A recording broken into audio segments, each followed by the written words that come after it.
For anybody who thinks UTIs can't be that big of a deal, I still remember a morning in December of 2021 when I thought I wasn't going to be able to make it out of the house to get in the car to go to work. Every time I walked out of the bathroom, the need to pee hit me with such urgency. I didn't think I was going to make it back into the bathroom and get my pants down before I wet myself. And this is despite the fact that I knew good and well I didn't have to pee because I'd just gotten up off that toilet. By this point, the standard urine cultures were already coming back negative for me. And I was really at a loss to explain why it was that every time I finished a course of antibiotics, UTI symptoms hit me again with a vengeance. And I'd already scoured the internet trying to piece all of this together myself, already seen several practitioners, gone to walk-in clinics, seen a urologist, the whole gambit of things. And on this particular morning, I found a podcast with a retired nurse practitioner who talked about microinfections, which led me down the chasing microinfection rabbit hole for an additional about 6 to 8 months. I found a practitioner in my area who was willing to do this advanced testing to look for microinfections. And of course, microinfections were found, which led to additional rounds of antibiotics, which led to every time I was on antibiotics, I got some relief until that course of antibiotics was over when symptoms would flare up again. And so I was right back in this vicious cycle of antibiotic round, followed by relapse, followed by antibiotic round and relapse. And about 3 cycles into this, the practitioner handed me a prescription for a 28-day supply of an antibiotic so strong, I was convinced I would be dead before that 28 days was over. I was convinced I'd develop C. diff or something else, something that would actually kill me before that 28 days was over. And that is the minute, like that is the exact second in time when I finally listened to the voice in my head, when I finally heard the observer within say very clearly, you realize you are practicing the definition of insanity, right? You're repeating this over and over and over again at this point and expecting different results. And this was at a time when I had been chasing UTI symptoms for about 18 months, having never had one before in my whole entire life until then. And for the past 18 months, it had been excruciating. I'd tried everything. I'd chugged the cranberry juice. I'd taken the D-mannose. I was using things like the Bacillus coagulans, the probiotic that is touted for help with UTI symptoms, and I really wasn't getting much relief.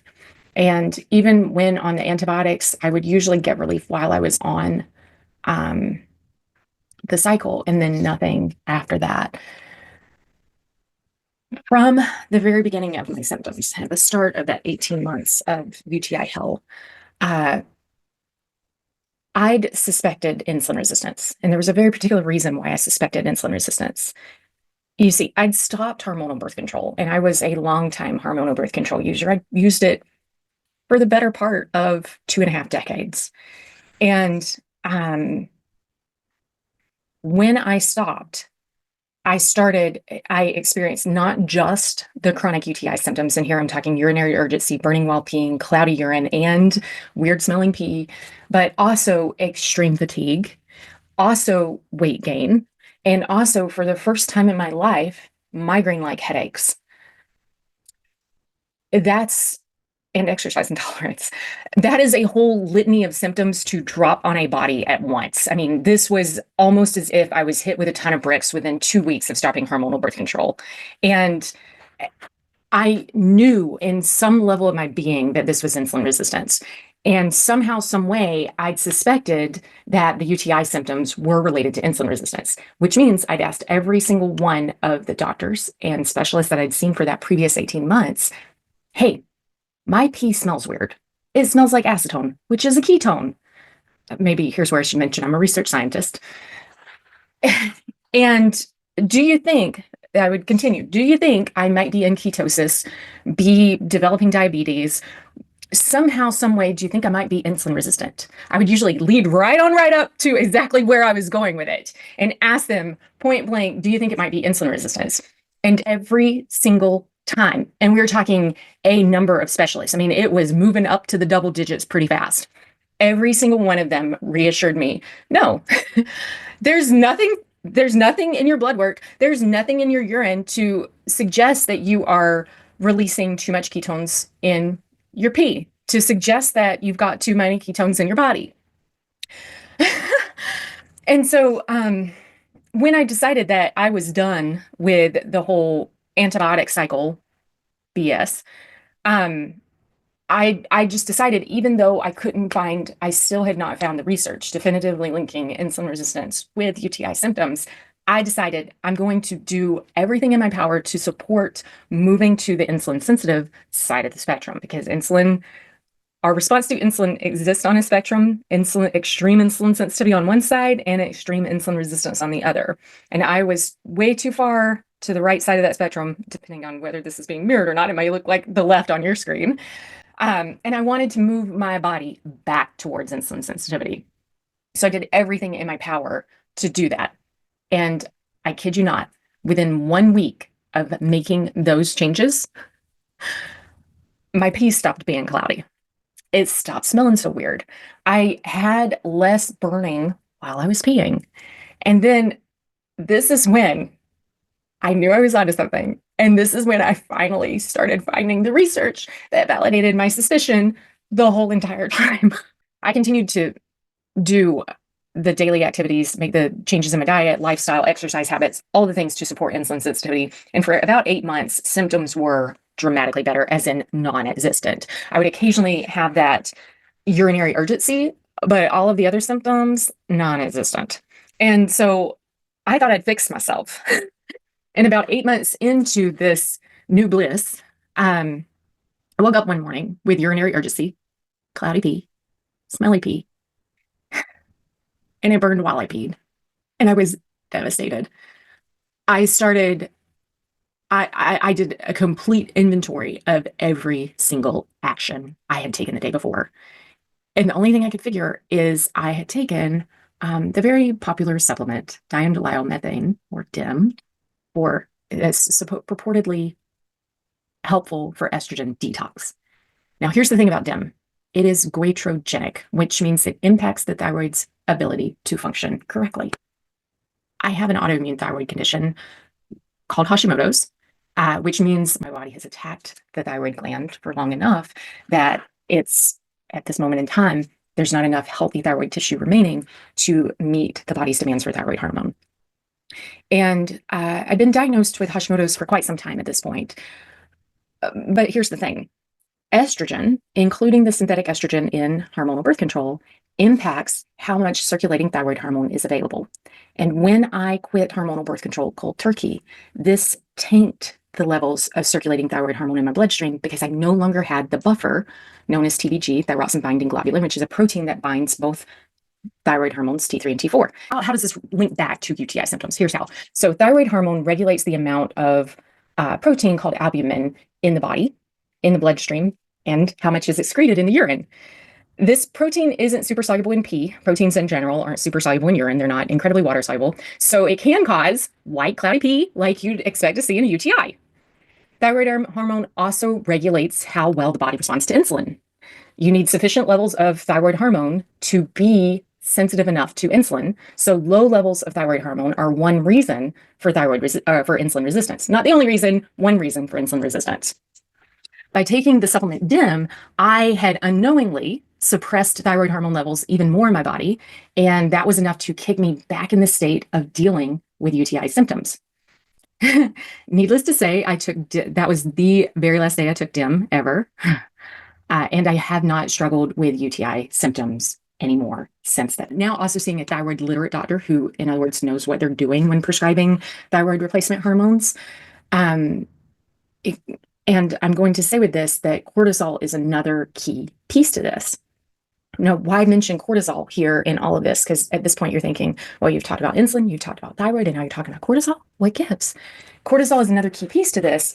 And my suspicion is that a great many of us struggle so much with UTI symptoms because we are locked into fight or flight. And what's really interesting is that even though after I stopped taking DIM, I stopped experiencing UTI symptoms, I've had the UTI urgency emerge several times when I'm working with nervous system regulation. And the reason why I mention this is because in my own health journey, I started receiving network spinal analysis. It's a light touch chiropractic modality that is all about nervous system regulation. Uh, Chances are you might have seen spinal flow, NSA, one of these on your Instagram where you see this kind of wave pattern move through the spine. And all of this is about shifting the body out of fight or flight, building in resilience to help us maintain a state of rest digest. And all of this impacts cortisol, which also impacts how we respond to insulin and how much thyroid hormone is available for the body. Like kaboom. Um, the reason why I mention NSA is because, once again, I started receiving these treatments in my own healing for a number of other reasons. Once again, I deal with Hashimoto's, have these additional symptoms that I was navigating, and NSA popped up. So I started receiving treatments regularly, and sometimes I would actually experience UTI urgency while on the table receiving the treatment. And of course, the thing that popped into my mind was, oh no, here we are back again. And as I got more and more treatments, that started to subside. And what I realized is that this work is in many ways reestablishing that bladder brain connection. And this is something that, is talked about mm, in different avenues of dealing with either UTI or interstitial cystitis. A lot of pelvic floor therapists spend a lot of time helping the body reestablish that bladder brain connection. And ultimately, that is what as well. And once again, NSA network spinal analysis. And a lot of times I'll lump that in with spinal flow, which NSA practitioners out there will be the first to point to the fact that they're not the same. They still both are hands-on nervous system regulation tools. To finish that thought, what happens as we experience UTI symptoms, and once again, interstitial cystitis symptoms, is that the nerve, the communication pathway between the brain and the bladder, it gets upregulated so that and that means it gets extremely sensitized. So we're more likely to feel the need to feel these things, to feel that urgency, to feel that burning while peeing, even though that's the urethra instead of the bladder, to feel all of these sensations, to feel pain in the bladder.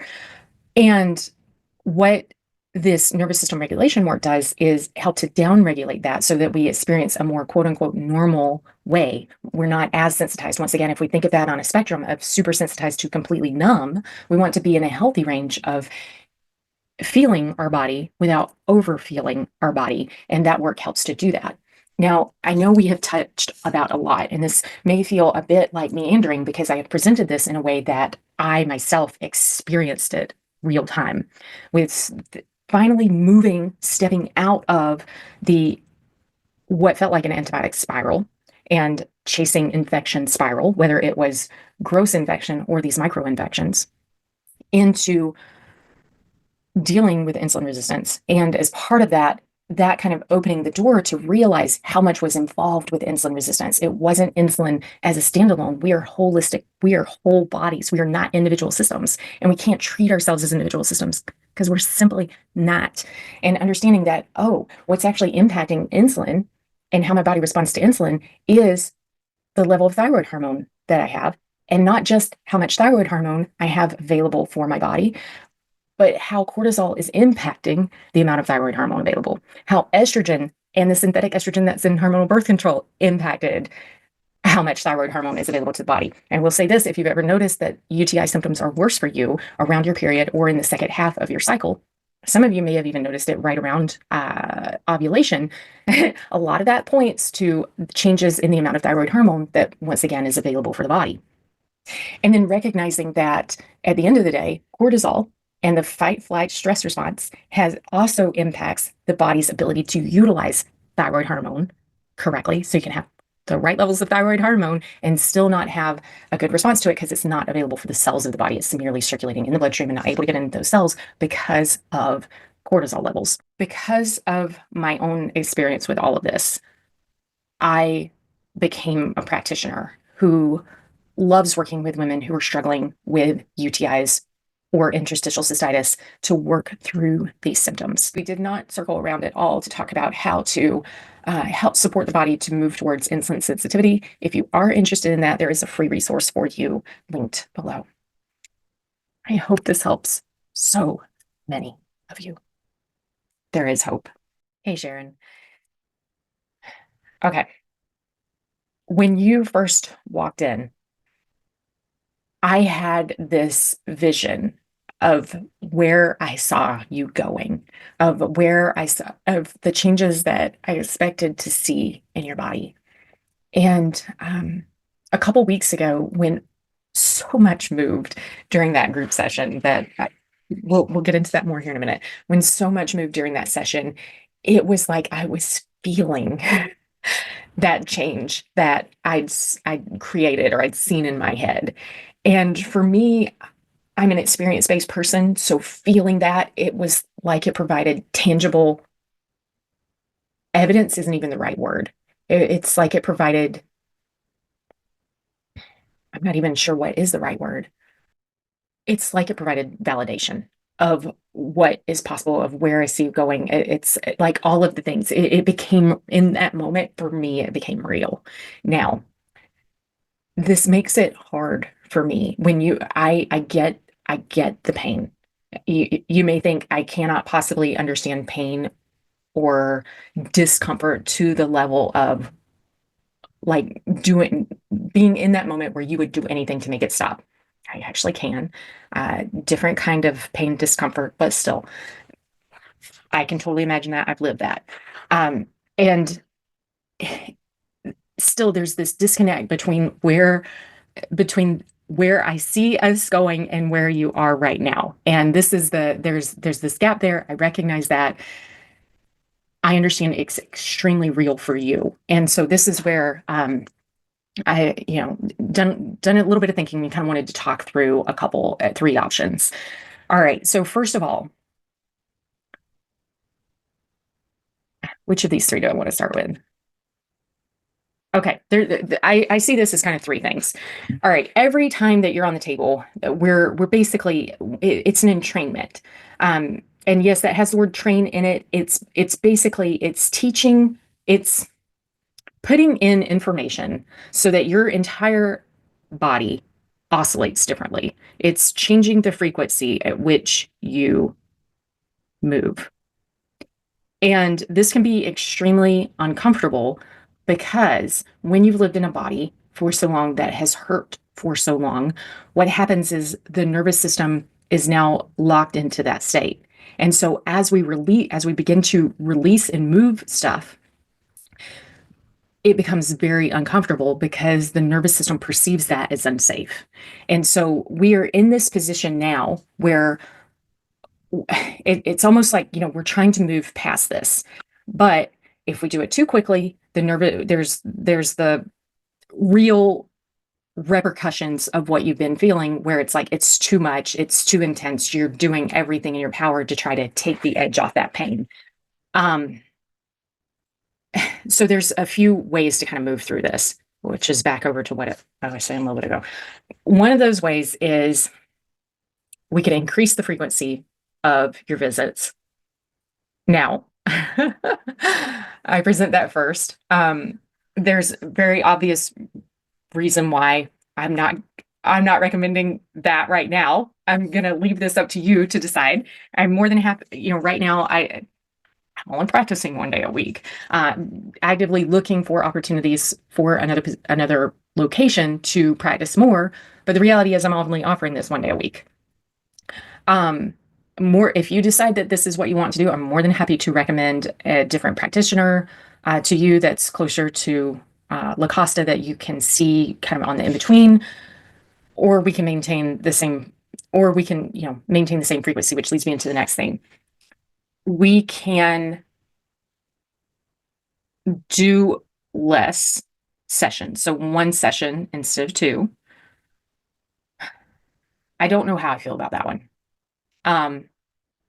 Number 3, we can try to integrate this somatorespiratory integration, the SRI, the breath work, to help the body, to help facilitate the body in moving through this, to help facilitate the nervous system in learning a new pattern and learning that the level of pain that has been your status quo is not what you're going to have to deal with in the future, and that it is okay to actually clear this out of the body. Um, it, Now, this is my preference. This may look like one or two of the things. It may look like a combination of this one along with either the first one where we increase the frequency or the second one where we do move to one session per visit or whatever. Here's why I like the third option the best, the integrating the SRI. So we are very much releasing energy within the body during this spinal flow work. And as we're clearing these blockages, and this is long held tension patterns, this is long held trauma or stress out of the spine, the body's got to do something with it. And ideally, it will move it from the, once again, the cerebrospinal fluid flows back into the lymph. And once it's in the lymph, the body can process it and eliminate it. There's a gap in your system. There's space left along the spinal column where there's nothing there now when we dislodge this. And so the body has to figure out, what do I do with that space? And what we want is innate intelligence, the intelligence of all creation that flows through your veins, that flows through your body, your entire being, every cell of your body. We want that to step in with its intelligence and integrate higher order back into your system. To do that, sometimes we need additional information. We need to pull in that information. And how this looks is beginning to reconnect all of the parts of our being, the ones that have been isolated for a long time because of this tension, because of this stress, because of this trauma that's held within the body. It's getting those to start to talk again to each other. And that's what SRI does. And for now, I really want you to focus on stage one. This is the breath work that we talked about, where you were testing in the heart space. You were testing where the ribs come together right here, the xiphoid process, and then right over your belly button. I'll send you a video again of walking through that. The video is going to go through breath, movement, and energy. For you, avoid energy. We've already discussed that is kind of a trigger for you. So don't even try energy at this point. Like, let's just not go there. Go back and forth between breath and movement. Figure out which of those you feel most connected to, and then focus only on the area that feels strongest. And for you, I think we landed on the belly button. I think you also felt strong in your heart space as well. So whichever one of those, once again, the hand position, like I say, I'll go over it in that video that I'll link, is stacked on top of each other. You can kind of drop the elbows, make yourself comfortable, and just breathe in the nose, out the mouth. And as you're breathing out, say, this is a part of me that is at peace. This is a part of me that I feel connected with. Anything that you feel drawn to, I always have this space to come back to, any of those. And I think with us starting to incorporate that, we're going to see this what we want is the sustained transformation without the relapse. So right now, what I feel like is happening is you come in for a session and we make a lot of change, but then you're feeling like this afterwards, where you're dipping back well below your baseline. And then you're struggling to get back up to just baseline. And then we might have a little bit of a change and then down again. And where we want to go with this is we want you baseline and come up. You might have some dips, but you're going to continually get better and better, even when the dips are kind of intense. We want that solid progression up. So I think that's all I want to say about that. I'll send you over an email as well, because I believe this coming week, May 15th, will be, if we do 2 sessions, it'll be the last 2 sessions then on your 12 session package. I would like to do a, what am I trying to say? I would like to do a progress evaluation with you after your second session, if we wind up doing 2 that day. If not, if we only do 1, then we'll do a progress evaluation after your next one. And that's where we'll retake posture photos. We'll sit down really quick to talk, like, what's changed, what hasn't. All of the things. and basically come up with a game plan for how we want to proceed. So I feel like that's it. Oh, there was one other thing. The Bennett, kind of circling back around. So mentioned possibly increase the frequency so you're getting treatment multiple times a week. The benefit for that, or the potential benefit for that, is that we can kind of bypass, so we can, you get a session, you start to go down, and you get another session, and it kind of bumps you up, and then you start to go down again, and you get another session. And so the theory is that we can get that training in, and this is one way of kind of expanding the nervous system's capacity for change and to get you out of that status quo and to help it understand that it is safe for this change to happen. Because, once again, that's kind of where we are. I, I honestly, without trying it and seeing what happens real time, there's no good way of knowing. There's no good way of predicting, yes, this is right, this is wrong. Um, I mean, I would love to see, instead of you going in for chiropractic adjustments, coming back for more spinal flow. That, quite honestly, that's what I would love to see. That's what I would prefer, instead of manually cracking your spine. Let's get you back in.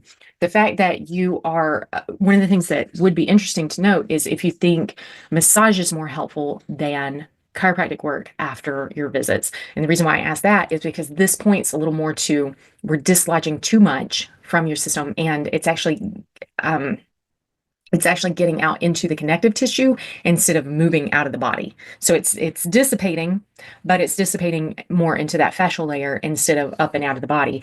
If that's the case, like, movement is the answer. But this is also where I feel like the SRI could be really beneficial. Um, and with that, I mean, movement for you, like potentially massage, or I'm not sure if you've ever tried lymph drainage massage. That may actually be really helpful. Um, so anyways, yeah, I know this is kind of a lot to think about, and I am who I am. I would say that I would talk linearly, but that ain't me. So anyways, like I say, I know this is a lot to unpack, and I may do just a quick bullet or something in an email too, to kind of help, you know, lay out, in case you're more, I'm definitely more visual than I am just hearing something. So in case you're the same way, then you'll have it there, so you can kind of scan it as well and give you some food for thought on what you might like to do. All right. I am looking forward to seeing you on Thursday. Bye.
Hello. All right. At this point, you've gotten your 14 daily emails and you've gotten a few videos as well to watch. Here's the thing. I Hello. As part of UTI Freedom Formula, this you'll occasionally get these videos interspersed with your daily emails. Um, uh, so here's the thing. The daily emails can feel like a lot. I tend to just go off because I want to give you all of the theory in case you really want to understand. I don't work well with a list of rules. I have to understand the why. And those are really laid out to help you understand what is going on within your body, why that's contributing to UTI symptoms or interstitial cystitis symptoms, for whatever reason you're here, why it's contributing to those urinary symptoms that you're struggling with. So I've really challenged myself here to create short, bite-sized videos to get through the content and give you just what you need. And this is kind of a recap of what you'll find in the workbook, where it has the summary of your 14 daily emails. So you've got day one listed out and day two, and basically in the workbook, they take up about 3 or 4 pages, whereas the emails can go on forever. Um, and some of these videos you'll find that I definitely go long. They're ones actually that you receive at the end of the 14 days. Those are more longer, those are more detailed, those are kind of unpacking some of the days that we have in where am I trying to go with this? In the 14-day UTI Freedom Formula. At one point, I was thinking I would create a video for every single one of those emails. And at this point, I don't know how much value added those are. So I'd really appreciate your feedback as you start to get those at the end of your 14 days. Like I say, in the meantime, these kind of shorter cap emails, like what you're seeing today, if I can shut up and move into the content, is really more of a highlight reel of and an overview, a summary of each of the 14 days. And like I say, it'll be a YouTube link in each of those emails. Okay, without further ado, I'm gonna move straight into it before I keep rambling. All right, here we are in day one. When a UTI is not a UTI. UTI symptoms are a sign of it. My strong opinion, based on experience, based on the women that I've helped, is that UTIs are not the problem in and of themselves. And here, when I say UTI symptoms, just know if you're here for interstitial cystitis, my belief is the same for interstitial cystitis or UTI symptoms. Urinary urgency, burning while peeing, cloudy pee, smelly pee are not a disease state unto themselves. They are symptoms of something wrong in our system, in our body. And they're basically distress due to hormone imbalance. And it's not the hormones you think of. It is not estrogen and progesterone. Never is it estrogen and progesterone. I don't care what a person's problem is. It is not estrogen and progesterone. At the end of the day, it is the 3 hormones underneath all of it, which are thyroid, insulin, and cortisol. Particularly, if we were to give the queen of all hormones is cortisol. It doesn't matter whether thyroid goes out first, whether insulin goes out first, or whether cortisol almost always is the one that goes out first. Any of those 3 going out of balance makes your body, it basically puts your body in a stress crisis. So it hits the emergency stop button on your metabolism and you start experiencing symptoms. And these symptoms can show up differently for different people. They may be more than one symptom. So it can be migraine-like headache, fatigue, weight gain, infertility, and yes, even chronic UTI symptoms. In my case, it was all of the above. Day one starts looking at one of these key hormones, insulin, and restoring insulin sensitivity is your key to metabolic reset. And your way also to kissing UTI symptoms or actually kicking UTI symptoms out the door. When we're talking insulin, we think of our body's response to insulin on a spectrum, from extremely insulin sensitive to extremely insulin resistant. We want to be in the healthy part of that spectrum. We want to be in the healthy part of any spectrum, and we want to be in the healthy part of that one. And that tends to be more towards the insulin sensitive side of the spectrum. So, on day one, in your email, we begin to unpack insulin resistance. And on day two, we start to talk about what to do to support a return to insulin sensitivity. So I'll catch you tomorrow on day two. Bye. Day two, we present the acronym BIDS, as in she bids good riddance to UTI symptoms. She bids good riddance to urinary urgency. She bids good riddance to burning while peeing. She bids good riddance to cloudy pee and weird smelling pee. All right, BIDS stands for B multivitamin, inositol, diet, and strength training. All four of these things help restore insulin sensitivity. We also talk about the need for carbs in your diet on this day. So carbs, see, did not fit into my acronym for BIDS. BIDS are the things you need along with carbs. If you're keto, this is a problem that is likely contributing to the UTI symptoms. And if you're thinking, I can't go non-keto because I'm going to gain weight, because I'm going to feel like crap, because I'm going to fill in the blank, how are your UTI symptoms making you feel right now? You've got to include carbs in your diet. Full stop. So if you're on a keto diet, start reintroducing carbs slowly. Fresh fruits are my favorite. Starchy vegetables are another. If we're talking low glycemic, so starchy vegetables would be a better choice. Really, any kind of veggie. Steer clear of goitrogenic veggies like broccoli, cauliflower for now. And we'll talk about why in one of the future days. All right, I'll catch you in day three. Day three. Yesterday on day two, we talked about the things to do. And this is BIDS, B multivitamin, inositol, diet, and strength training. I talked more about diet and strength training in your email on day two, which is something I should have mentioned yesterday.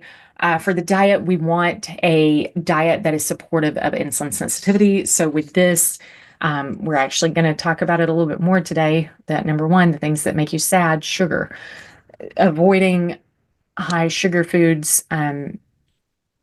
We want well balanced. We want protein, carbs, and fat in every meal, even if that meal is a snack. But the carbs themselves, they need to be low glycemic carbs. They need to be ones that aren't going to spike blood sugar, because we're definitely in a phase where we are supporting insulin sensitivity. And to do that, we need to lower blood sugar. But today we're talking about the things that make you sad. So the things to avoid. These are sugar, alcohol, and diindolylmethane. Diindolylmethane is a popular supplement, DIM, for estrogen metabolism. And it is goitrogenic, which means it impacts the thyroid's ability to make thyroid hormone. Ultimately, any of the goitrogens, which are Brussels sprouts, broccoli, cauliflower, like cruciferous vegetables, are problematic. Alcohol is a huge problem. I talk about this in a different video that is over on YouTube. It's one where I go into sorry, I forget, gluconeogenesis, how the liver basically releases extra sugar into the bloodstream in between meals, and about how alcohol impacts that. So avoid alcohol, avoid sugar, and yeah, avoid DIM. I learned about DIM the hard way. I had been UTI symptom free for about 8 months. And then I woke up one morning with urinary urgency. It burned when I peed. My pee was smelly and it was freaking cloudy. And I was devastated. I sat down and took an inventory of everything I had done the day before. And I realized I had taken a capsule of DIM. And with that, So I have Hashimoto's, which is an autoimmune thyroid condition where my body can't make enough thyroid hormone to for healthy function. And every cell in your body needs thyroid hormone. And I hadn't even thought about it. I was having some problems with my cycle. Estrogen looked high. I was like, oh, I'm gonna pop a dim. Didn't even think about it. Didn't even think about it. And man, did I piece together the pieces after that, though. Avoid dim. Brussels sprouts are high, naturally high in diindolylmethane, so Brussels sprouts can be problematic for some people. Of the cruciferous vegetables, Brussels sprouts are the ones that are highest. Generally speaking, like when you're just eating broccoli or cauliflower or there's other crucifer like bok choy, they don't have high enough levels to be problematic. The problem is when your entire diet consists of it. So if you happen to be gluten free, a lot of stuff nowadays is made with cauliflower, and when you're eating that every meal, it can be problematic. Um, I think that's all I want to say about that. If you've got additional questions on this day 3 that weren't covered in your email or aren't covered here, you're always welcome to reach out to me at hey@feelbetterthanfine.com. I'll catch you tomorrow. Bye. All right, day 4.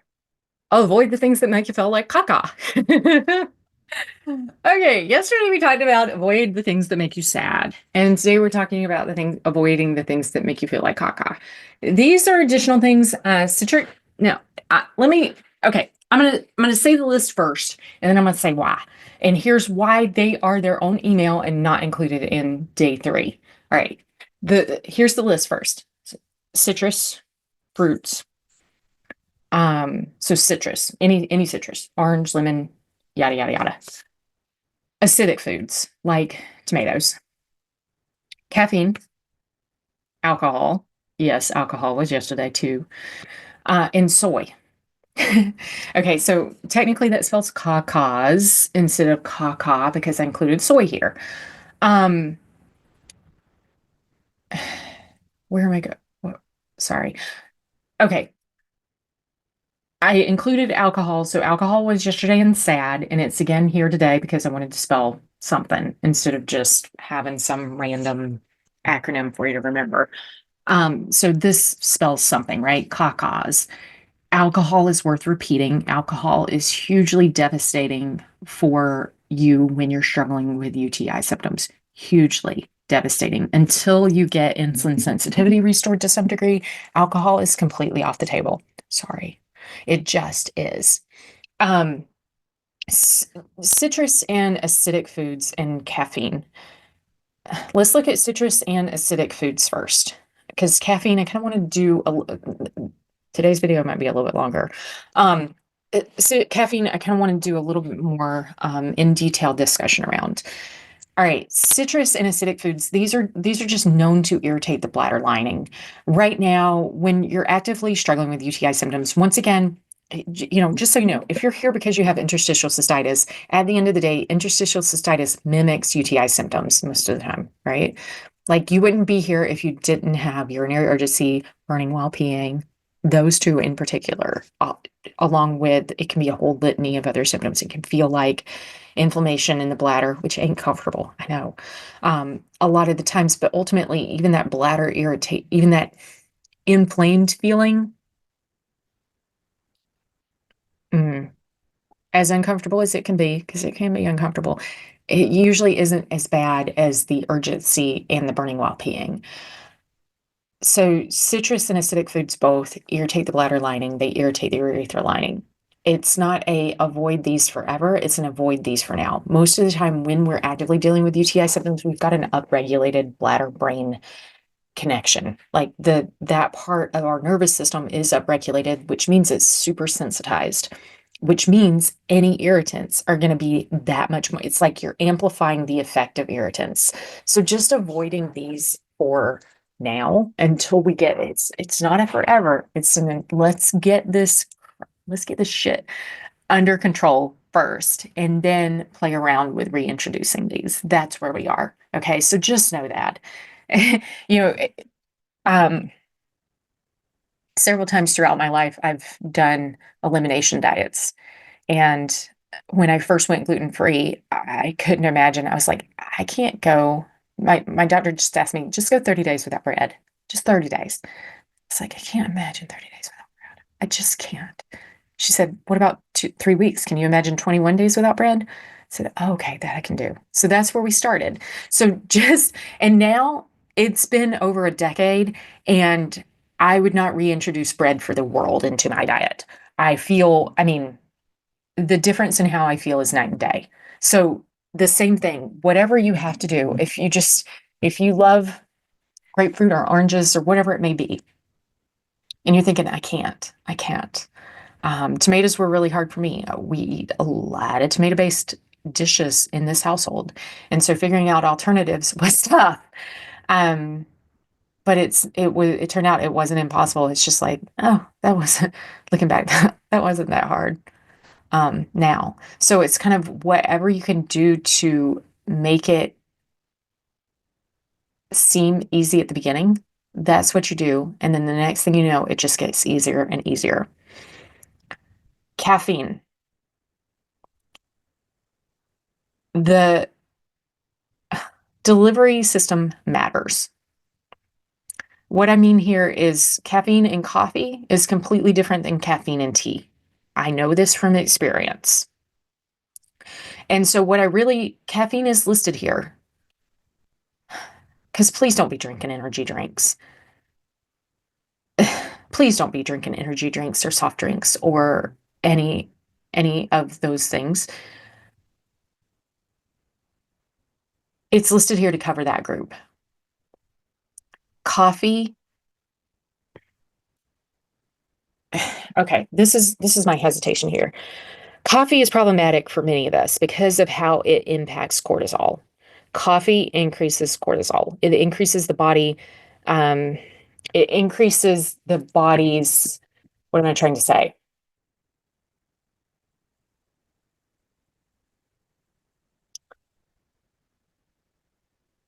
It increases the volume at which the body asks for cortisol to be released.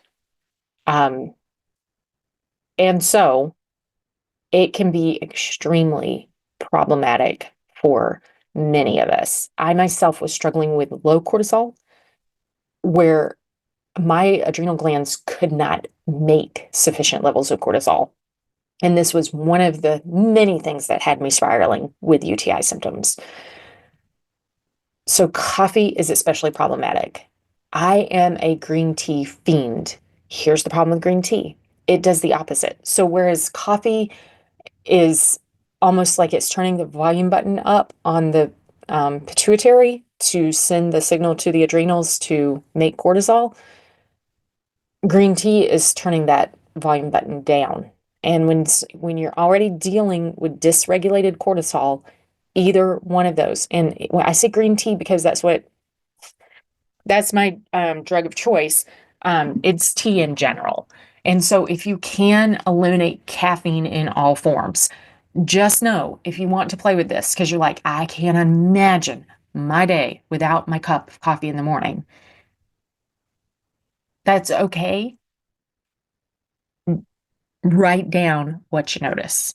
If you're like, I can't imagine my mid-afternoon without a cup of tea, have your tea. Just notice around the time that you have that tea, what do you notice?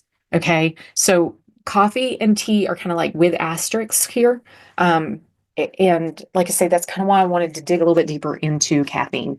Alcohol, we've already talked about it. It deserves repeating on any list. You gotta ditch the alcohol. Once again, it's a for right now. It's not a for forever. Alcohol's going to be a longer. It'll probably be like for the next year. And if you happen to have, I mean, just full transparency, it'll probably be at least for the next year.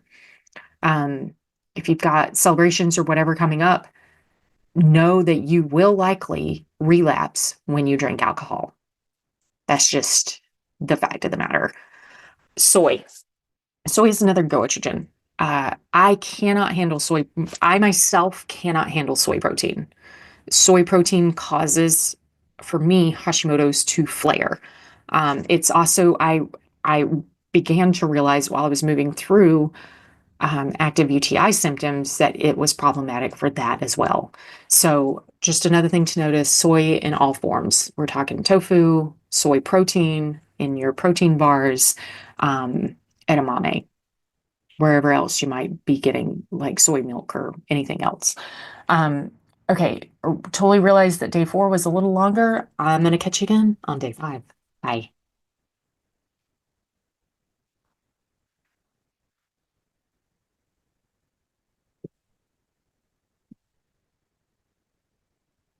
Okay, day 5, the problem with DIM. I've alluded to the problem with DIM earlier in this. DIM, if you remember, it's diamyl methane. It is a popular supplement for quote unquote detoxing estrogen from the body. Kind of bullshit. But, anyways, um, DIM is what made me realize that insulin alone, it's not enough to focus on restoring insulin sensitivity alone, that there's a thyroid component to um, UTI symptoms as well. And you may or may not have a problem with thyroid. You may or may not be low thyroid, and you may or may not be low thyroid on your blood work, even if you're hypothyroid at a cellular level. Um, this is kind of day 5 introduces DIM, and it starts there because we've already talked about DIM. We've already talked about it being a problem. And it kind of starts segueing us into the second hormone of interest, which is thyroid. We have spent the first 4 days talking heavily about insulin and about um, restoring insulin sensitivity. And we're going to transition into talking about adequate levels of thyroid hormone in the body. Now, I want to, with this is kind of a prelude, a little bit of a precursor to one of my many areas of expertise. And this is thyroid hormone and how the body specifically uses thyroid hormone, and why, for instance, so many of us struggle with more severe UTI symptoms, usually around our period and in the first few days of our cycle, or in the second half, so after ovulation. And that is because of estrogen's impact on thyroid hormone and circulating levels of thyroid hormone. This is also for many women why they struggle uh, so much when they stop hormonal birth control, is because estrogen actually supports circulation of a protein that binds thyroid hormone and effectively acts as a buffer to give the body, the cells of the body, more thyroid hormone on demand throughout the day, because it's buffered in the bloodstream. Um, Now, for some women, it's the opposite effect. This is where things are beautiful, right? For some women, it's exactly the opposite. It's they never had a problem with UTI symptoms until they started hormonal birth control, or instead of it being during your period and during the first few days of your cycle, or during the luteal phase, so after ovulation, when you're struggling the most with symptoms, you're actually struggling the most around in that periovulatory phase. So for a few days, maybe a week before you ovulate. And if you have PCOS, then it feels like it's repeated, and it's every time estrogen starts to spike. And once again, that's because of the buffering capacity of this protein. And there's a little bit of dysregulation, and we'll get into this later. So I don't want to spoil this just yet. Um, um, the buffering capacity of thyroid binding globulin in the bloodstream, yeah, and how it's working. So it's kind of like we have um, it's a little bit, to me, it's not even a Goldilocks effect. It's more of an Alice in Wonderland effect, where one pill makes you smaller and one pill makes you tall. It's kind of more of a that effect. Um, so this is, again, just kind of an intro day of our segue into talking about thyroid, the role of thyroid hormone in UTI symptoms, and specifically low thyroid hormone, and whether this is low thyroid in the bloodstream, because I can already see you running to get your lab work, or if it's low thyroid at the cellular level. So those are very distinct, and both are problematic. Um, all right, I will catch you tomorrow on day 6.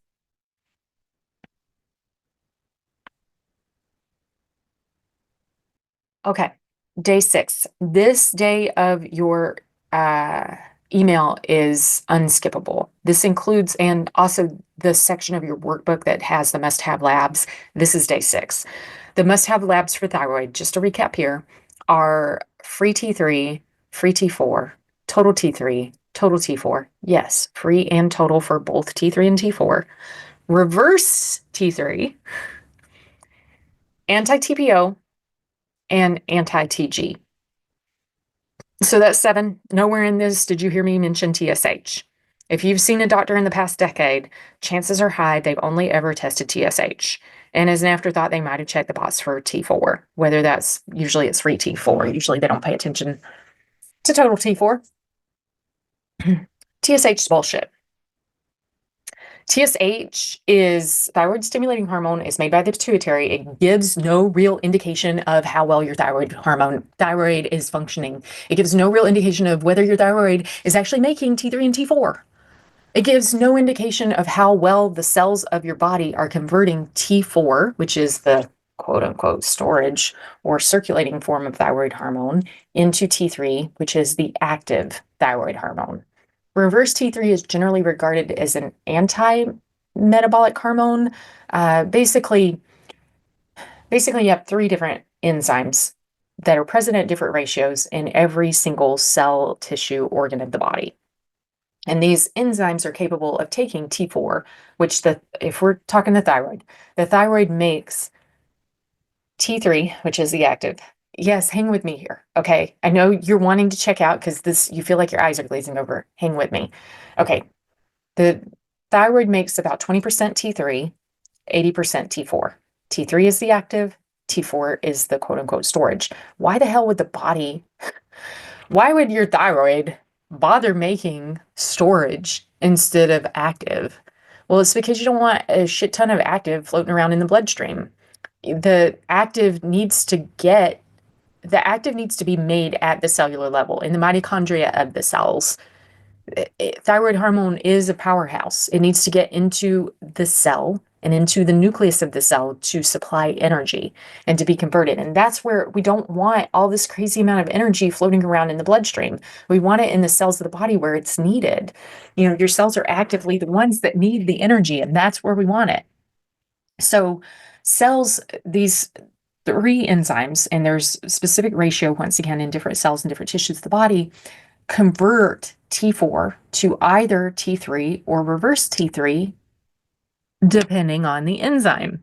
And they have a specific ratio at which each one of these enzymes converts to either or, and then the additional metabolism that happens beyond just conversion into T3. Now, what's interesting is the pituitary has a very distinct ratio of these 3 enzymes. So that means that as blood flows through the pituitary and the pituitary recognizes the amount of circulating free T3 and free T4, it responds in one way to those circulating levels that the rest of the body responds differently to because the rest of the body has different ratios of those 3 enzymes. So this circles back to the fact that TSH has no real bearing whatsoever on thyroid function. And I learned this the hard way. For about 2 years, I was walking around with raging hypothyroid symptoms, convinced I had a thyroid problem. And the idiot doctors, yes, I said that correctly, the idiot doctors I was seeing did not know to test for thyroid antibodies. Good God, man. At the time, it was 2016. They should know better. When I finally went to a doctor who knew to test anti-TPO, which is anti-thyroid peroxidase, it came back high, indicative of Hashimoto's thyroiditis. I was walking around with quote unquote normal, which meant in range levels of T3 and T4, both total and free, and I had raging Hashimoto's. I'm still irritated by that. So, anyways, These are must test labs. And a doctor that's just testing TSH is a doctor that doesn't deserve to have a doctor's license. You can send this video to them. All right. That's all for today. I'll catch you in day 7. Bye. All right. Day 7. We're taking a breather. I don't think I've gotten off my high horse. You can tell I'm recording all of these same day, same outfit. That's what I do. Um, screw the trend of outfit changing in fast fashion. Thought it was a stupid trend anyways. All right, day 7, taking a breather. We have covered a lot of material in the first 6 days. Today's a good day for a recap. That's what we're going to do today. Because chances are at this point in the program, you're thinking, I'm going to try not to cuss. I'm going to try not to go into, brandy language here. Sorry, and I'm actually going to take a sip of water.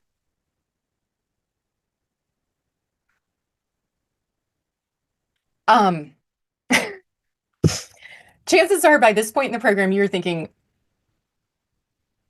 HFS. I cannot believe that we have covered so much and we're only halfway through, because this is a lot of information. All right, here's where we started. I'm actually gonna do this a little bit different. I'm gonna give you the whole picture here that we haven't even talked about yet because we've not made it to cortisol. We are talking about the hormones that make you tick, thyroid, insulin, and cortisol, and how at the end of the day, UTI symptoms, whether you have been diagnosed with UTIs or interstitial cystitis, I do not care. All of these are symptoms of metabolic dysfunction due to an imbalance in the hormones that make you tick, which once again are thyroid, insulin, and cortisol. At this point in the program, we have talked about one of those in detail, and that is insulin. We've talked about how the cells of our body, our entire body, responds to insulin on a spectrum. We can be extremely insulin sensitive. We can be extremely insulin resistant.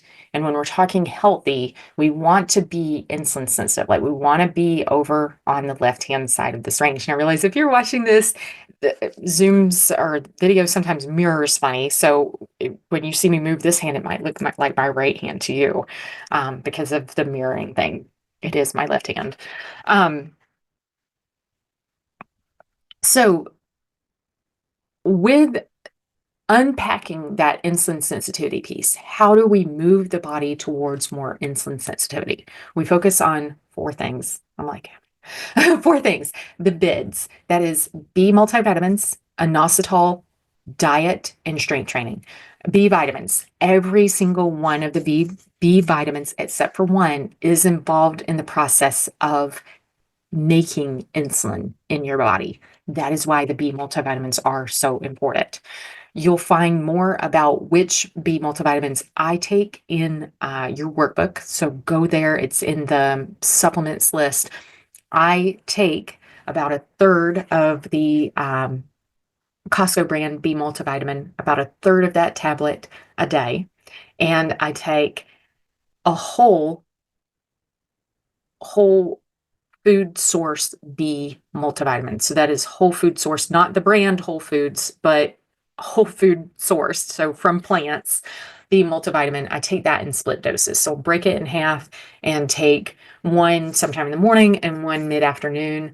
With B multivitamins, those can keep you up at night. So trying not to take them later than about 4 or 5 p.m. B is a magnesium a lot of times is a cofactor with enzymatic processes that require those B multivitamins to make insulin. So being sure that you have enough magnesium, which is also referenced in your supplements list, is a good thing. With magnesium, I find that taking magnesium, this is weird. This is not necessarily normal. I find that taking magnesium too late in the day will keep me up at night. So I tend to take magnesium in split doses earlier in the day. And magnesium glycinate or magnesium malate are currently the 2 that I go back and forth between. Glycinate is highly bioavailable. The Maliate is one that Morley Robbins prefers. He's the mineral guru, Morley. Um, it's the one that he prefers. He hates anything with citrate. So, um, yeah, with good reason.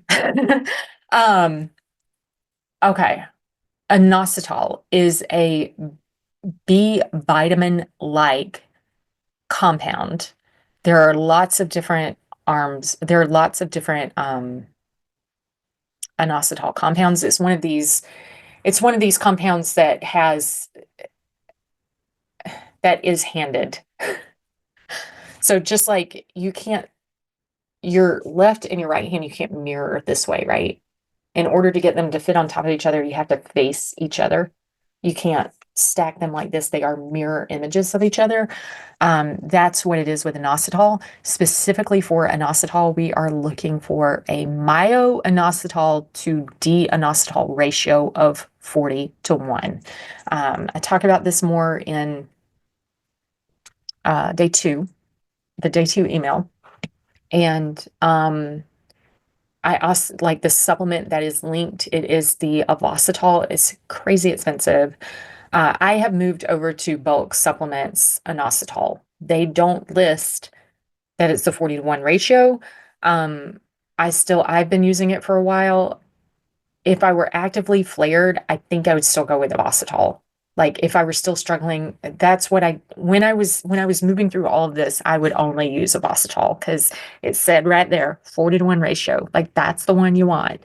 Um, so that's what I used when I was moving through it. And then I've since migrated to a cheaper version of inositol. I still take inositol because I like to, I mean, I feel like for women, especially as we start to produce less estrogen, as our cycles naturally diminish, as we are nearing menopause, estrogen helps so much with staying on the insulin sensitive side of that spectrum that as we start to lose estrogen naturally occurring from the ovaries, it's helpful to support insulin sensitivity in all of the ways that we can. So I definitely take inositol every day as well.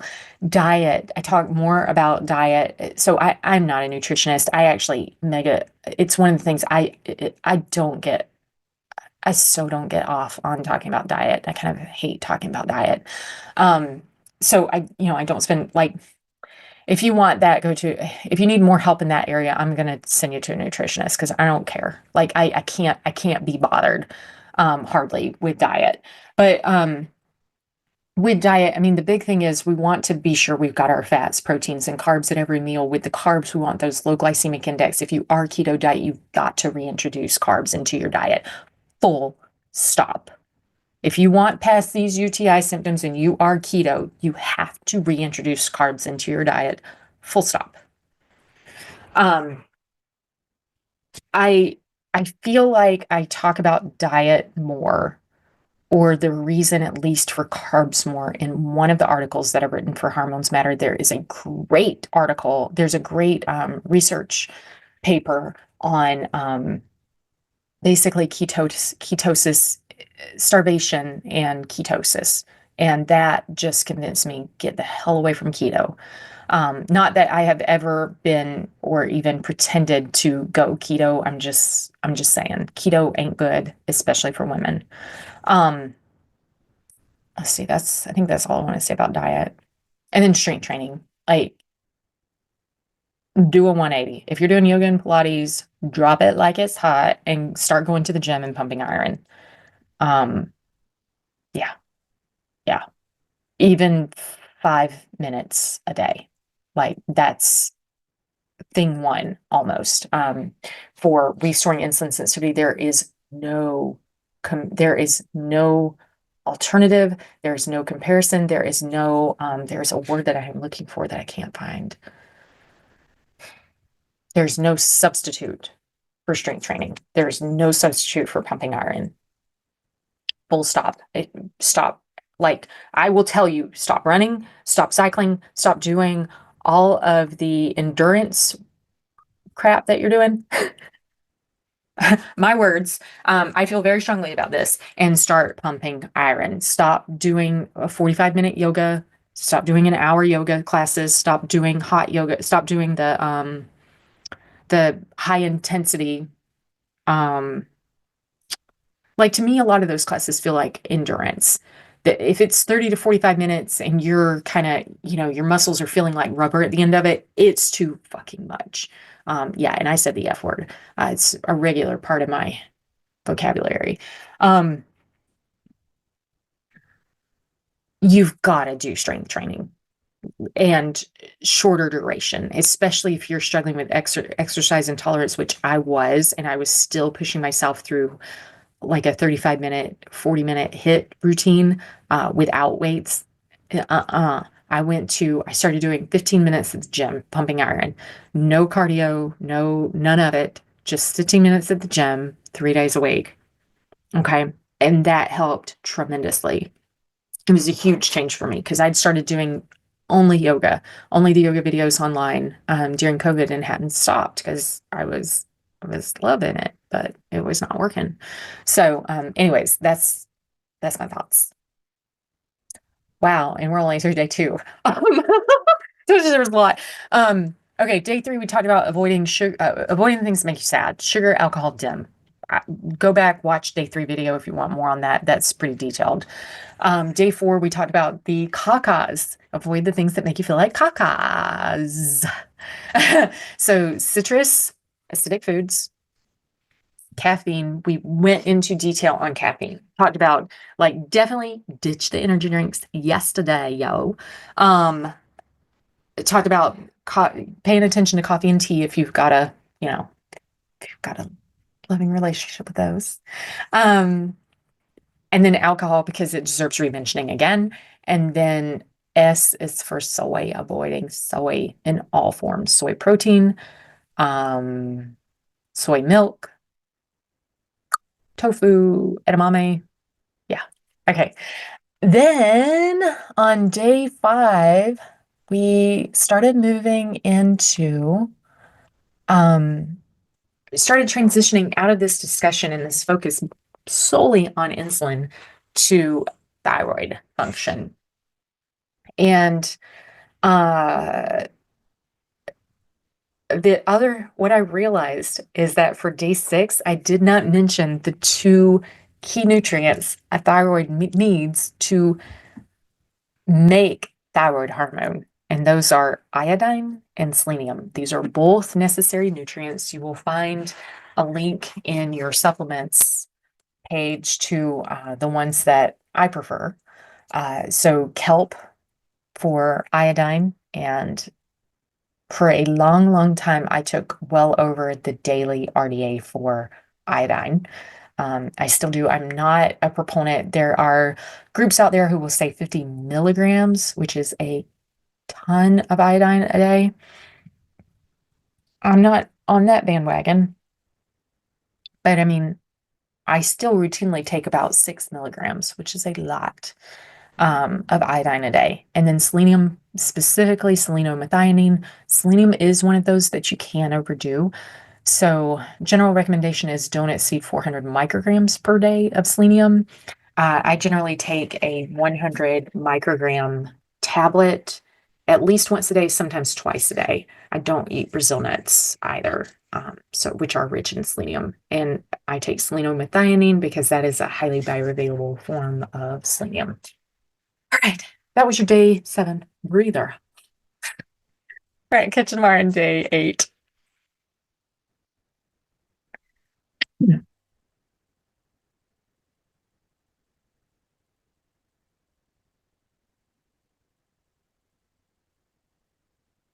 Okay, day eight. We spend a little bit of time. This feels like a little bit of a derail because today we're talking about thyroid PCOS connection.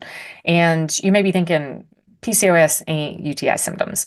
Here's what I know about women that struggle with UTI symptoms. A lot of times our periods are off, and a lot of times we have PCOS like periods or cycles, menstrual cycles, which means it seems like we can't ovulate. We keep building up to ovulation and then it doesn't happen. And then we build up to ovulation and then it doesn't happen. And then we build up to ovulation and then it doesn't happen. And then we build up to ovulation and it finally happens. And so we've got these longer cycles. Um, Now, the reason why I talk about this is because a lot of times when you are struggling with PCOS, it means there's a problem with thyroid. At a cellular level, oftentimes you aren't getting enough thyroid hormone. Now, the really interesting thing is the thyroid gland is not the only organ in the body that makes thyroid hormone. The ovaries also make thyroid hormone. And this leads right back to your day 6 email, which is being sure you have enough insulin, sorry, enough iodine and selenium in your diet. Because if the ovaries make thyroid hormone, that means they also are using the same enzymes, which are selenoenzymes, which means they need selenium. And the iodine, when you look at T3 and T4, the structure of T3 and T4, which are the two thyroid hormones we're focused on, when you look at the structure of those, both of those have iodine in the structure. T3 has 3 iodines. T4 has 4 iodines. And here we're talking iodine atoms in the structure of it. So iodine is necessary for healthy ovarian function. Iodine and selenium are both necessary for healthy ovarian function, healthy thyroid function. And yes, I know this feels like a little bit of a segue. Don't really care. Like I'm here to I'm here to help you break free of more than just UTI symptoms. Like I am here to help you reclaim your health. Okay. So anyway, that read the email for day 8 because as always I go into way too much detail.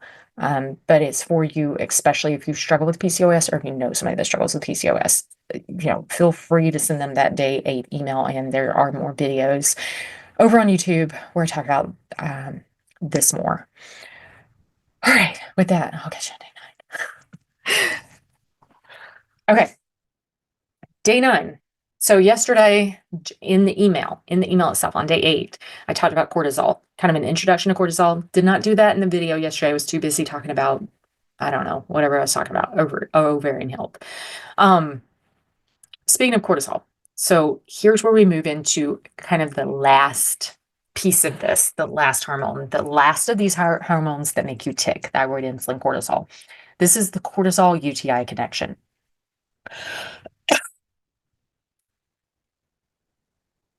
Highly encourage you to look at this email because it has graphs of what healthy cortisol levels should look like throughout the day, and what dysregulated cortisol looks like throughout the day. So cortisol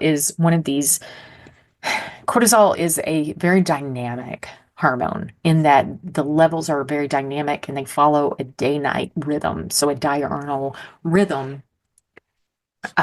in our bodies. And what's so interesting is when you overlay cortisol on top of melatonin, it's almost an inverse graph because as melatonin goes up, cortisol goes down. As cortisol goes up, melatonin goes down. So if you take melatonin at night, you're messing with your cortisol levels. Okay, this doesn't mean, oh my gosh, I need to stop taking melatonin. No, this means that most of the time people who need melatonin to fall asleep have dysregulated cortisol. And so what we need to do is focus on getting cortisol back into balance, and then naturally you won't need that melatonin. You should not need that melatonin. How about that? Cortisol should be highest about 30 minutes to an hour after you get up in the morning, assuming you get up around 6 a.m. A little bit of this depends on what time the sun rises in your area. So if you're on the eastern side or the western side of your time zone, that might vary by about an hour. But yeah, if you get up kind of between 6 a.m. and 7 a.m., cortisol should peak for you around half an hour to an hour after you get up. We are going to spend the next few days talking more about cortisol. So I will catch you tomorrow on day 10. Bye.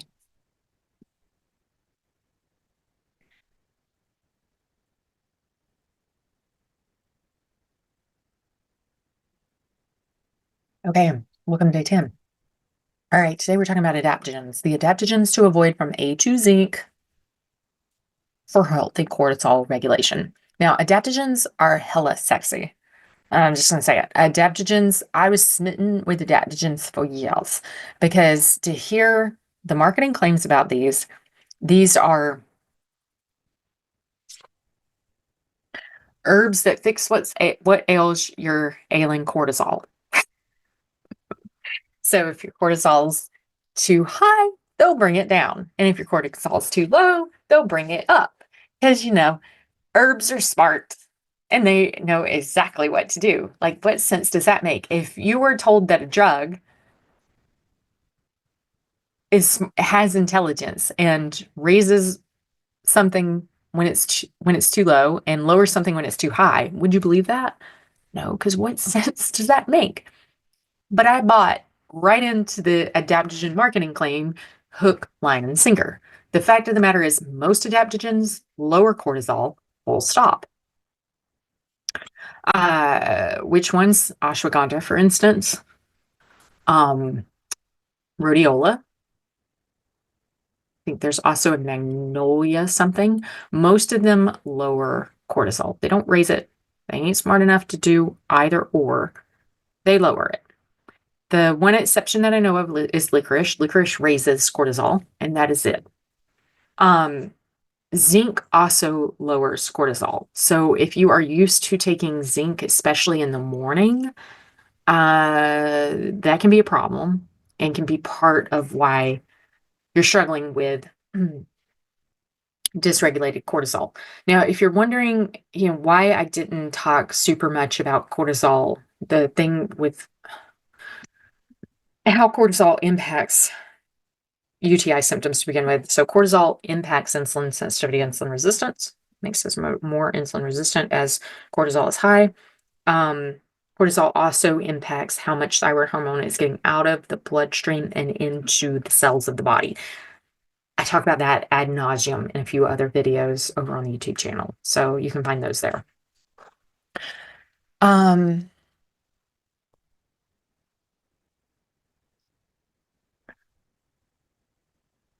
let's see. Yeah, so zinc. I think that's all I want to say about that. You're going to find a list of adaptogens that dysregulate cortisol in your workbook, so definitely go check that out. Um, I think that's all I want to say about that. I'll catch you in day 11. Bye.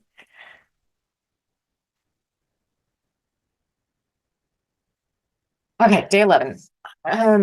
A couple of days ago, so I believe it was day 9, I mentioned that cortisol and melatonin have kind of this inverse relationship. So melatonin typically peaks between around, I think, midnight and 3 a.m., if I remember correctly.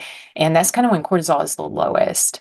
Um, One of the best ways to support healthy cortisol levels is to get out in sunlight first thing in the morning.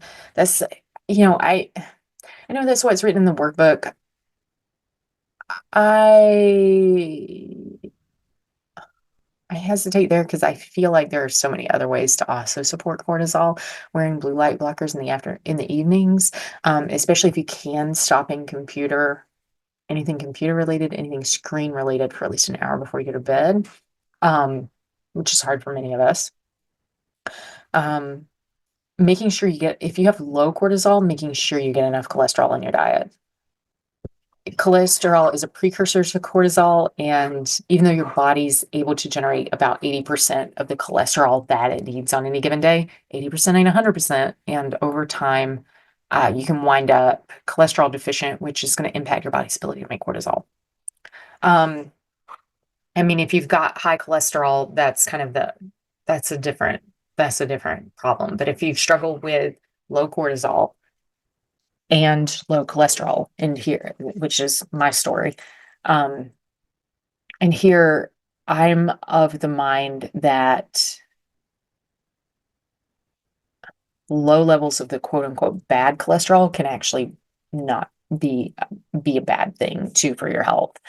So I have very low LDL, which is the quote unquote bad cholesterol, and actually high levels of HDL, which is the quote unquote good cholesterol. And theoretically, that should be good. And I don't think that's the case. I think we're being misled on that a lot because,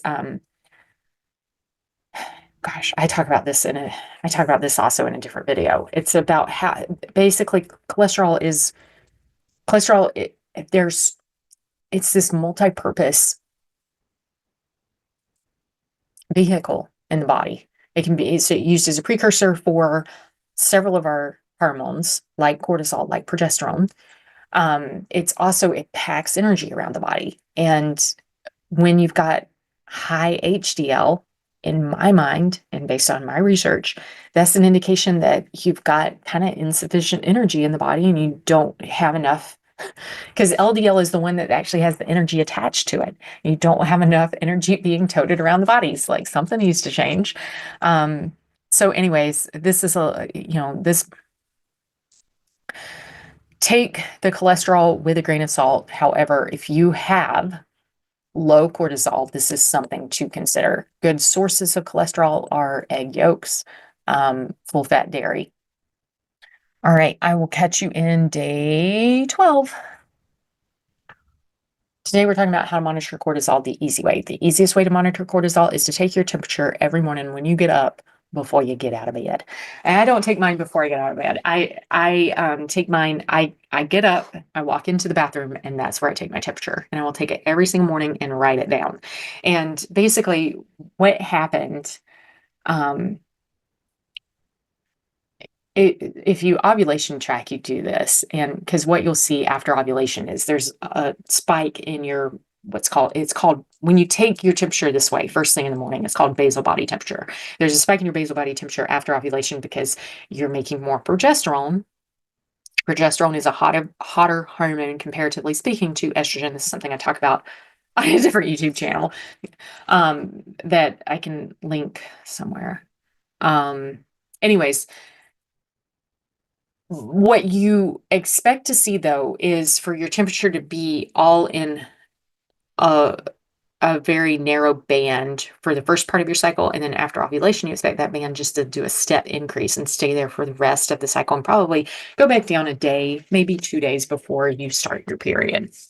What I was seeing was temperature that was high one day, low the next, high one day. So it looked like this, like it was all over the place. And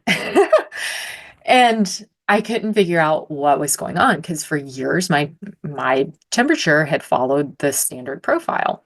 Well, what had happened was I was seeing a naturopath who put me on a supplement that was suppressing cortisol, and my cortisol was already low. WTF. Ah.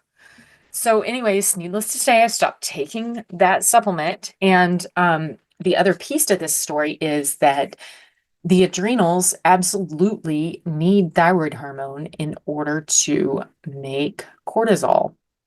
And me with Hashimoto's, this was at a time, not only did that naturopath put me on that supplement, she also was titrating me off my thyroid replacement hormone.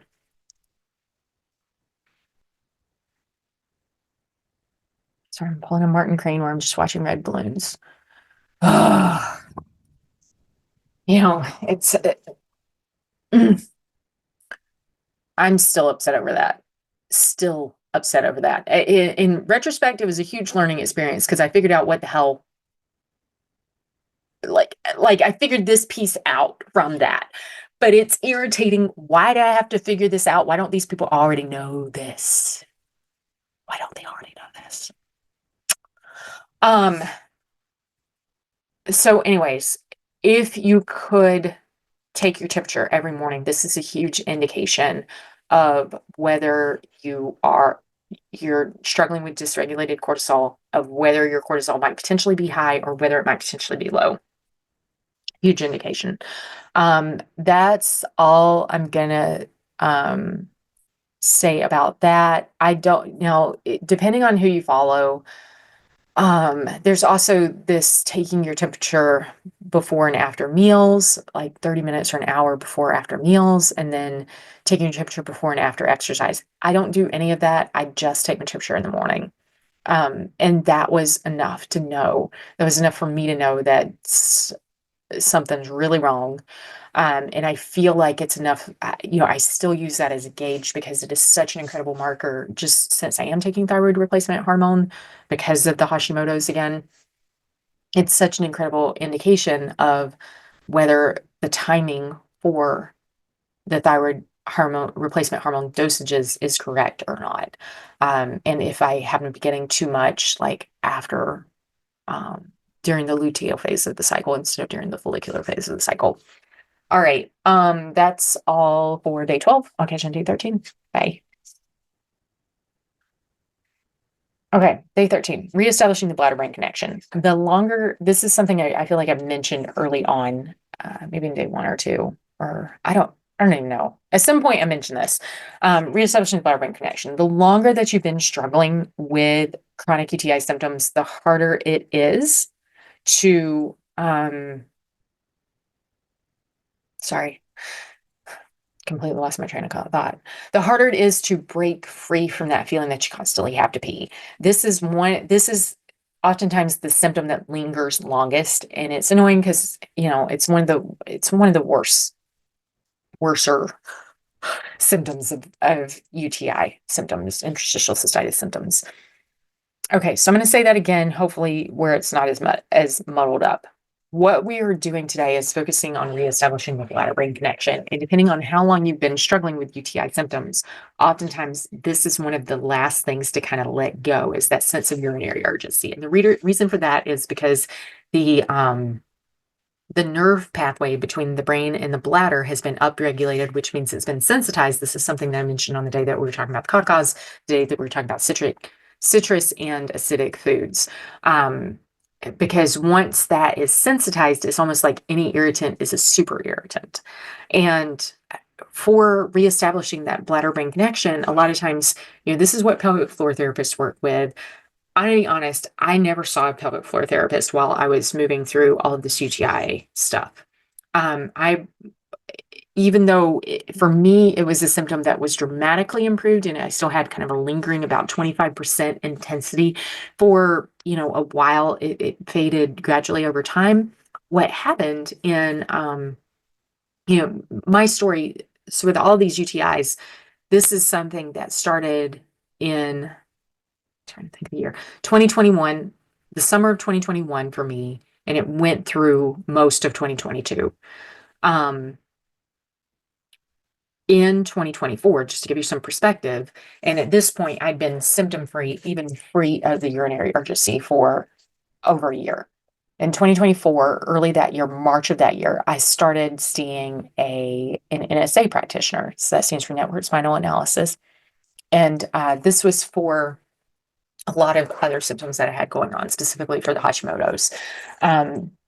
And basically, NSA is so similar to spinal flow, because a lot of times we aren't fortunate enough to live close to an NSA practitioner and spinal flow practitioners as well. So spinal flow is kind of like an alternate one for this. Both of these help. They are nervous system regulation or nervous system reset tools. They're hands on the body way of communicating with the nervous system to change the body, to change everything about the body. So I have another business, the Flow to Heal, because I'm now a certified spinal flow practitioner. And I talk more about this on that YouTube channel, about how this nervous system reset and this nervous system regulation stuff actually works. Hands on the body. This is, in short, this is shifting you out of fight or flight, making it easier to stay in that rest digest state. In the rest digest state is kind of where we can heal. It's also where we're able to reestablish these connections. So what happened was, on occasion, when I was on the table receiving Network Spinal, I'd have this impulse and this sudden urinary urgency. And it wasn't super intense. It wasn't like I felt like I had to jump off the table and run to the restroom. But when it first happened, I was worried. I was like, oh no, it's back. Like, is this bringing back up the problem? And it would come up and then it would disappear. And then it would come up and it would disappear. And this happened repeatedly. And so what was happening, it's almost like it is working through that, reestablishing that connection. And it's almost like it was calling forth these lingering things in my in my psyche and my body, because the body keeps the score, that were related to that urinary urgency and kind of resetting them. I highly recommend, so even though it brought, even though those symptoms emerged and then subsided, and you're like, well, that's opposite of what I want to do. I want to get rid of these entirely. I feel strongly that that work helps to dissipate that from your system. Like, yes, it'll bring it up to your mind's awareness, and then it moves through the system and out, so you don't have to even experience it anymore. Um, it is my favorite tool for nervous system reset, like full stop. Once again, I also have not tried pelvic floor therapy, so I cannot speak to that. I'm just saying for me, I feel strongly that network spinal or spinal flow is the way to go to help reestablish that bladder brain connection. In case you are more interested in that, there's a link below over to my YouTube channel for spinal flow. Once again, we're talking more about this nervous system reset and how all of this works. For now, that's it for day 13. I'll catch you tomorrow and day 14 for a wrap up. Bye. Oh, all right. Day 14. The one thing that we haven't talked about in all of this UTI Freedom Formula so far is probiotics. Like I mentioned, Bacillus coagulans early on. Actually, I don't even know. Bacillus coagulans. It's somewhere in your workbook because it was a tool I used or supplement I used to kind of help early on for some relief before I started. Anyways, side note. A lot of people have found it helpful. You can find that online. Probiotics. Um, Chances are by the time you found me, you've been on lots of different rounds of antibiotics. And as that, of course, we want to reestablish the gut flora. There is, and with that, because insulin resistance is a component of this UTI stuff, there is one company, it's called Pendulum Therapeutics, that makes extremely expensive probiotics that include strains that are supportive for insulin resistance. In other words, going from insulin resistance to insulin sensitive on that spectrum. In particular, Akkermansia muciniphila is one of those strains. It's the one that has the most research around it. The last time I looked, I have moved now. Pendulum is so freaking expensive. I would say if you were to do it, commit to it for 3 months and then move on. And any of their ones, as long as they contain Akkermansia, that I think I give you some options in the workbook and or on this day in the email to cycle through those. Once again, they're hella expensive. It's not something I would say stay on long term. It's something I did for about 3 months and then I moved on. And I do not regularly take probiotics anymore. I know people, have their own thoughts about that. I'm not here to say yes or no. I'm just telling you, all I'm telling you is, I feel like tell is such a strong word. Really, all I wanted to share about that is that the research supports it. Whether or not it's necessary, I don't know. Um, the body's smart. It can repopulate. I think it kind of gives you the best. It's almost like I think it kind of gives you the best um, set up for establishing a good flora if you were to kind of seed the ground with these pendulum therapeutics probiotics. But once again, it's on day 14 for a reason. Day 14. If you booked a one-on-one session with me, day 14 has the link for you to book that session. If you have any problems with it, reach out to me at hey@feelbetterthanfine.com.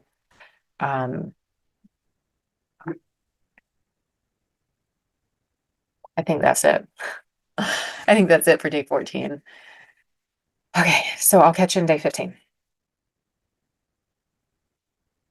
All right, day 15. This is your official check-in, um, official final check-in and invitation to book your Beyond UTI call with me. So if you added this when you purchased the program, I think it was a $150 add-on.